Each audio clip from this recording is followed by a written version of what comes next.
Social music talk. I'm sitting in a little room expressing opinions about worldly issues, and I don't have any opportunity to hear any kind of response from people.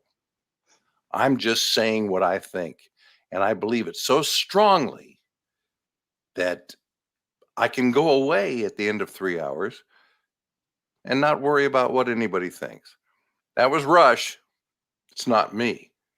But I will tell you one other thing, just something you reminded me of when we were talking about money, is that one time Rush and Bob Nathan and I were rafting on the American River, and we were talking about Rush was very much concerned about his contract negotiations with KFBK. He was very upset because he asked them for a raise to $24,000 a year, and he was denied. And he had an agreement. The radio station had a contract that said, well, if you can get an offer from a top 5 market, top 5, then we can let you out of this contract. But otherwise, no. Rush got a contract offer from WABC in New York. Okay. The legendary WABC, right? He left and became the superstar that everybody knows him. But and Alex, I don't remember our last conversation really. I know we were talking about Croy, but uh, I think it's really important that people know whether you agreed with Rush's politics or his way of expressing or anything else. Number one, he was a fabulous radio personality. He was very funny, very creative, more so in Sacramento than he was nationally. And the other thing is that he was really a sweet guy. He was a very good person off the air. And I've never met anybody who didn't agree with that and say, well, yeah, I don't agree with him personally. I didn't agree with his politics, but you're right. He was a nice guy. How did we get off on Rush there? Well, you happened to work with him for, I guess, a few years, or at least 1 year back in, actually, it was 85 through about 88 you worked with him, right? Yeah. Yeah. I was program director there for a year. Yeah, okay. Yeah. And Let's I jump. decided, huh? Oh, go ahead. Go ahead. I was going to say I decided to give that up because I couldn't manage the balance between being the morning personality and being the program director. It was too hard. I want to ask you about Cliff in Dallas, KLIF, another legendary station that was top 40 in like the 60s and 70s and even early 80s, then became a talk station.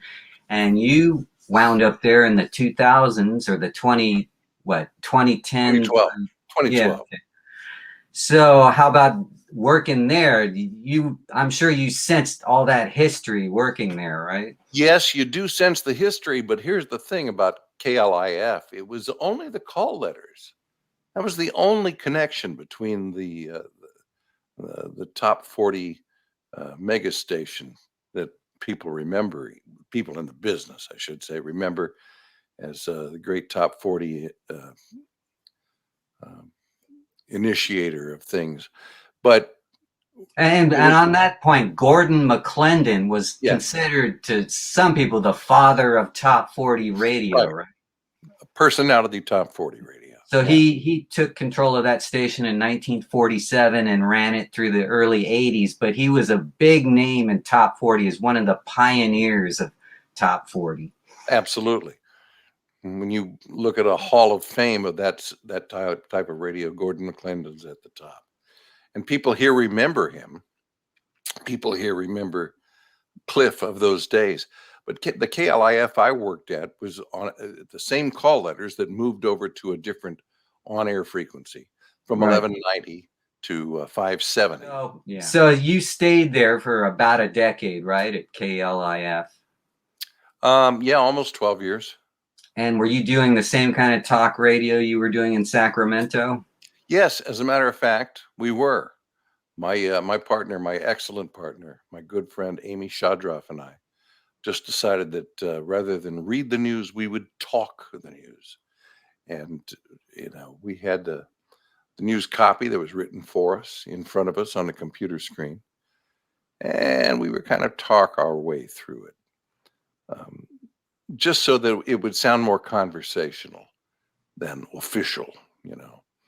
And we would also, talk about the big issues that were going on, whenever they happened to be, if it was political or something happening around the world, or if it's something happening locally. We had segments where we weren't reading news; we were just talking and you know getting along together and sharing our thoughts on that day's topics. The top Did it take a top. lot of show prep, or did you kind of wing it? Uh, a little bit of both. Show prep is a term that people in radio use that can be confusing. I would show up at 4 o'clock in the morning or a little before, and we go on the air at 5. But show prep is life. It happens all the time, Right. you know. And since I retired in October of this last year, here's a shocker for you. I haven't read or listened or watched any news at all, Hmm. at all, because I have been burned out for a very long time. Yeah. Now, I expect that's gonna set itself straight. I'll get tired. I'll get curious about what's going on in the world. But right now, not so much. I'm just Taking it relaxed. easy. Yeah. How about in Los Angeles? Let's wrap it up with LA. You were at KNX and some other talk stations. What was it like in LA? A lot of pressure in LA. Hmm. There's so much great radio in LA, and you're playing for top dollar. I was making over $300,000 a year at one point, and there are people who are making less than that, who are in charge of making sure that you're doing the best job possible. So you get pressure from them within the building. You get the overall sense of Los Angeles. It's like this is big, big time, and it was exciting. It was disappointing. I had some problems there in terms of my career. I mean, but I'm glad to be gone. I'm glad I had it, and I'm glad to be gone. Put it that way.